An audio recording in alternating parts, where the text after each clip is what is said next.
Hi sir, good day.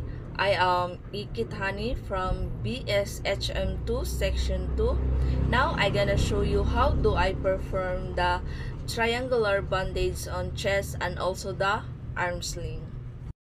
A chest bandage is a wrap placed around the chest to protect a wound. Its purpose is to cover the injury, control bleeding, and keep the dressing in place while preventing infection.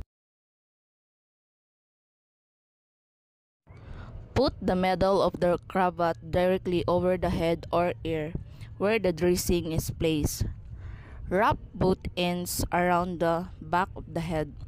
Tie the end on the forehead and make sure it's sag but tight so circulation neat and prevent slipping. Arm sling is a piece of both used to support the arm, keeping it close to the body. It helps limit movement and reduce pain while the arm heals.